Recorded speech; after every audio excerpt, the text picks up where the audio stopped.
जो देख रहे हैं कि आज मार्केट्स में क्लियरली आपको ग्लोबल मार्केट्स का जो एक हैंगओवर था वहां पर कल एक बड़ी गिरावट भी आई थी, उस तरह की गिरावट नहीं दिखी आपको। बाजार ने बहुत ही रेजिलियंस दिखाई।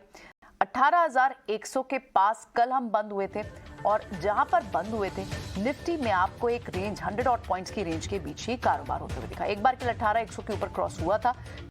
एक्सपायरी का भी एक ट्रेड है तो 18,000 की पुट राइटिंग के चलते 18,000 का बड़ा बेस, 18,100 की कॉल्स राइटिंग के बीच यानी रेंज रही इस सब के बीच में 18,000 के ऊपर और 18,100 के नीचे, यहाँ पर ही क्लोज होते हुए आपको एक्सपायर होते हुए निफ्टी दिख रहा है। लेकिन बैंक निफ्टी वहां पर लॉन्ग बेट्स दिख रही हैं, वहां पर बुलिश बेट्स दिख रही हैं मेजरली बिकॉज क्योंकि कंपनियों के अच्छे नंबर्स आ रहे हैं। जो क्रेडिट ग्रोथ की गाइडेंस कंपनियां दे रही हैं वो बेहद स्ट्रांग है। आप मिड कैप बैंक्स में भी देखिए, पहले कर्नाटका बैंक की बात हुई थी, आज बैंक ऑफ इंडिया के नंबर्स आए, इन सभी बैंक से इसी तरह के मूव दिख रहे हैं। आज दिन भर में बैंक्स स्ट्रांग रहे और मिड टियर बैंक्स में federal, IDFC bank, Punjab national bank जैसे बैंक्स ने बहुत स्ट्रांग मूव दिखाई। आज लार्ज कैप से इतनी बड़ी कंट्रीब्यूशन नहीं आई। पिछले कई दिनों से हम देख रहे थे क्योंकि एफआईआई की बाइंग भी जारी थी, इंडेक्स हैवी वेट का सहारा था, एचडीएफसी बैंक से बड़ी पार्टिसिपेशन आ रही थी, लेकिन आज वो म्यूटेड रहा, फ्लैट ही रहा एचडीएफसी बैंक, कोटक बैंक जैसे स्टॉक। लेकिन प्राइवेट स्पेस में आपको एक्सिस हो, आईसीआईसीआई हो, आरबीएल हो, इन सब में अच्छी मूव दिखी और सरकारी बैंकों में आपको मिड कैप सारे स्पेस में स्ट्रांग है और एसबीआई भी आपको स्ट्रांग दिखाई दिया। इसके अलावा फाइनेंस काउंटर्स में नंबर्स आने के बाद महिंद्रा एंड महिंद्रा फाइनेंस वहां पर अब तेजी बढ़कर 15% बढ़ गई है। सुबह ये खुला ही 9-8, 8.5% तेजी के साथ था और उसके बाद से दिन भर में कहीं से भी मोमेंटम फ्रिजल आउट नहीं है, उल्टा लास्ट आवर में आपको स्ट्रांग बाइंग भी देखने को मिली है।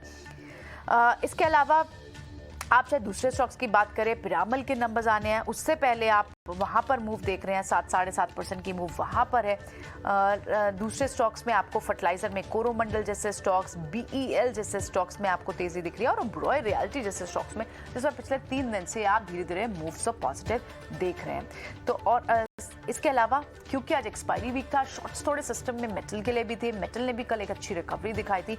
आज मेटल इंडेक्स में वो रफ्तार तो नहीं थी, लेकिन टाटा स्टील जैसे काउंटर आपको प्लस के साथ दिखाई दे रहे हैं। अदानी स्टॉक्स बहुत स्ट्रांग है और अदानी एंटरप्राइज अब भी एक अच्छी स्ट्रेंथ के साइन दे रहा है। और कुछ दूसरे स्पेसेस की आप बात करें तो मिड कैप और स्मॉल कैप स्पेसेस में आपको स्टॉक्स लाइक अमर राजा सुबह से ही आपको तेज भी दिखाई दे रहे हैं। Consumption stocks like Hindustan Unilever, Britannia, यहाँ पर भी आपको मूव्स दिख रही हैं और ये भी आपको स्ट्रॉन्ग दिखाई दे रहे हैं। और साथ ही क्रूड बेनिफिशियरी स्टॉक्स जैसे बर्जर पेंट जैसे स्टॉक्स में भी आपको आज के दिन में मूव दिखाई दे रही हैं। तो फिलहाल ओपन अप थीम के काउंटर्स भी आपको क्लियरली इस पूरे हफ्ते में वर्कआउट करते आप प्ले आउट होते हुए क्लियरली दिखे हैं। पीवीआर हो, इंडियन होटल्स और यहाँ पे एमएससीआई इंक्लूजन की भी बात है। इन सब कुछ स्टॉक्स ऐसे भी है, वरुण बेवरेजेस और एचएल जैसे स्टॉक जिनमें बात हो रही है शायद ये एमएससीआई में इंक्लूजन होगी इनकी, जो जल्दी आगे अनाउंस होने वाला है।